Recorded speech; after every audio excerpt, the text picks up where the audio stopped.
बहुत गंदा पड़ा था, जाले लग रहे थे।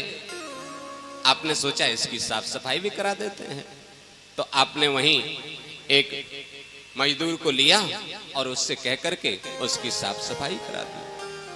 तो आप नरौरा से नोएडा गए थे अपने मित्र की बेटे या बेटी की शादी में सम्मिलित होने के लिए, किंतु जब वहां पहुंचे आपने अपने मकान को गंदा देखा तो उसको भी साफ करा दिया। ऐसे ही परमात्मा का अवतार होता है गौ ब्राह्मण संतों की हितार्थ, वो यहाँ आया करते हैं, विप्रधेन सुर संत हित लीन मनुज अवतार। किंतु यहाँ आकर के जब रावण कुंभकर्ण मेघनाथ आदि दुष्टों को देखते हैं, कंस दंत वक्त शिशुपाल आदि दुष्टों को देखते हैं, तो इस कूड़े कचड़े को भी साफ कर जाते हैं। बोलिए भक्त वत्सल भगवान की, बोलिए कृष्ण कन्हैया लाल की जय।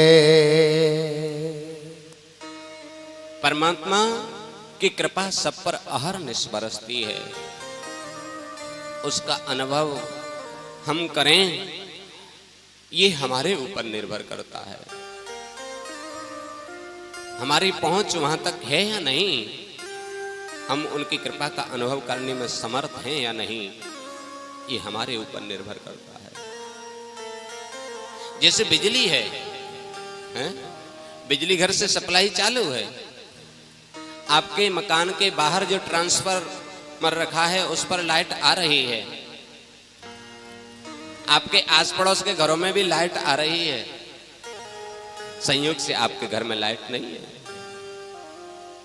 तो आप क्या करेंगे? किसी इलेक्ट्रिशियन को बुलाएंगे, भाई देखो क्या खराबी है, और वो इलेक्ट्रिशियन आएगा, कहीं जो फॉल्ट होगा उसको सही करेगा और आपके यहां भी सप्लाई चालू हो जाएगी। ऐसे ही हमारा जीवन है, परमात्मा की कृपा की जो बटन है वो दबी हुई है, वहां से लाइट ऑन है किंतु बीच में कहीं कोई दिक्कत है, तो हमें अच्छे इलेक्ट्रिशियन की जरूरत है। हमारे लिए अच्छे इलेक्ट्रिशियन कौन होते हैं? सदगुरु, कोई संत, कोई सदगुरु हमारे जीवन में के जो तार में कहीं कोई दिक्कत है उसको ठीक कर देते हैं, तो हमारे यहां भी सप्लाई प्रारंभ हो जाती है। ऐसे किसी संत का आशीर्वाद मिलने से कल्याण हो जाया करता है। बोलिए भक्त वत्सल भगवान की जय, बोलिए कृष्ण कन्हैया लाल की जय। एक बार कश्यप ऋषि सायंकाल को भगवान के भजन में बैठे थे, संध्या काल का समय था। उनकी पत्नी दिति उनके पास पधारी। कश्यप जी ने कहा, देवी बताओ इस समय कैसे आना हुआ? इन्होंने कहा, मैं कोई बड़ा बलिष्ठ पुत्र चाहती हूं, बलवान पुत्र की इच्छा से आपके पास आई हूं। कश्यप जी ने कहा, देवी वो तो ठीक है, किंतु ये समय तो ठीक नहीं है, सायंकाल का समय है, इस समय भगवान शंकर के जो गण हैं वो भ्रमण किया करते हैं, इसलिए ये समय वर्जित है। संध्या काले च संप्राप्ते चतुर्कर्माणि वर्जयेत्, आहारे मैथुनम निद्राम स्वाध्यायम च विशेषतः। दोनों वक्त जब मिल रहे हो तो कुछ कार्य वर्जित बताए गए हैं। दोनों वक्त मिले सोना नहीं चाहिए, संध्या के समय भोजन भी नहीं करना चाहिए, उस समय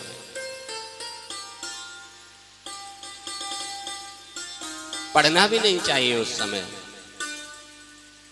और काम चर्चा भी नहीं करनी चाहिए उस समय। यदि इस समय ये सब करते हैं तो इसके परिणाम गलत हुआ करते हैं। आहारे जायते व्याधि ही गर्भ दुष्टश्च मैथुने ही। यदि दोनों वक्त मिले हम भोजन करेंगे तो शरीर रोगी हो जाएगा।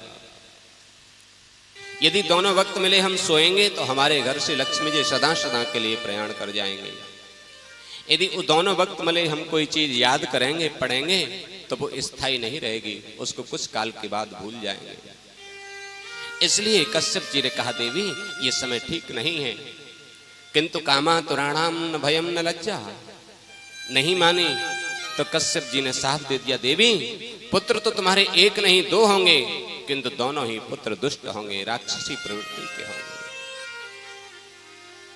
अब तो दिति जो है बहुत परेशान हुई, बार बार अनुनय विनय उन्होंने किया, क्षमा प्रार्थना की, तब जाकर के उन्हें आशीर्वाद दिया देवी पुत्र तो तुम्हारे दोनों दुष्ट होंगे, किंतु तुम्हारा जो पौत्र होगा वो बड़ा गुणवान होगा, भगवान का बड़ा भक्त होगा। अलम पटह शीलधरो गुणा करो हृष्टः परध्या व्यथितो दुःखतेषु। वो बड़ा गुणशाली होगा और भगवान का अभूतपूर्व भक्त होगा, ऐसा आशीर्वाद दिया। अब तो कुछ काल के बाद और दिति के गर्भ से 2 पुत्रों का जन्म हुआ। लगभग 100 वर्ष व्यतीत हो गए। 100 वर्ष के बाद 2 पुत्रों का जन्म हुआ। इनका नाम हिरण्याकश्यपु और हिरण्याक्ष रखा गया। हिरण्याक्ष और हिरण्याकश्यपु बड़े बलवान थे। इन्होंने बड़ी साधनाएं करके और वरदान प्राप्त कर लिए। हिरण्याक्ष अपने गदा को लेकर के भ्रमण करते हैं, बाहर निकल करके देखते हैं कोई ऐसा बलशाली मेरे समान मिले तो मैं उसके साथ युद्ध करूं। आकाश मार्ग में चलने की शक्ति इनके पास थी। हिरण्याक्ष गदा लेकर के और आकाश मार्ग से जा रहे थे। उधर से हरि गुण गाते हुए, वीणा बजाते हुए नारद जी महाराज आए। हिरण्याक्ष ने कहा, ए बाबा कहां जाते हो, बात सुनो। नारद जी ने कहा, भैया बताओ। बोले हमारे साथ युद्ध करो। तुम पे ये गाना बजाना ही आता है, लड़ना भिड़ना नहीं आता। नारद जी ने कहा, ना भैया मुंह पे तो कोई लड़वो आवे नहीं। नारद जी ने कहा, लड़ना तो मुझ पर नहीं आता, किंतु लड़ाना मुझ पे बहुत अच्छी तरह आता है। तुम क्या चाहते? बोले हमारे साथ युद्ध करो। बोले हम तो नहीं कर सकते, तुम्हारी लड़ने की बहुत इच्छा हो रही है। बोले हाँ। तो बोले तुम्हें ऐसा योद्धा बता देते हैं कि तुम्हारी जो इच्छा है वो हमेशा हमेशा के लिए नष्ट हो जाएगी। बताओ। बोले इधर दक्षिण की तरफ चले जाओ, इधर से एक सूकर पृथ्वी को लेकर के आ रहा होगा, उसको ललकारना, उसके साथ युद्ध करोगे तो तुम्हारी जो खुजली है ना वो सब शांत हो जाएगी। इन्होंने कहा अच्छा। इधर ये पृथ्वी जो है समुद्र में विलीन हो गई थी। समस्त देवताओं ने भगवान विष्णु की प्रार्थना की। भगवान विष्णु ने कहा, देवताओं तुम चिंता न करो, मैं शीघ्र ही तुम्हारे संकट को दूर करूंगा। सभी देवता विराजमान थे, ब्रह्मा जी बैठे थे। अचानक ब्रह्मा जी को बड़ी जोर से और छींक आई। जैसे ही छींक आई तो उनकी नाक से एक सूअर का छोटा सा बच्चा निकला और यही 12 भगवान थे। बोली 12 भगवान की जय। बोली कृष्ण कन्हैया लाल की जय। देखते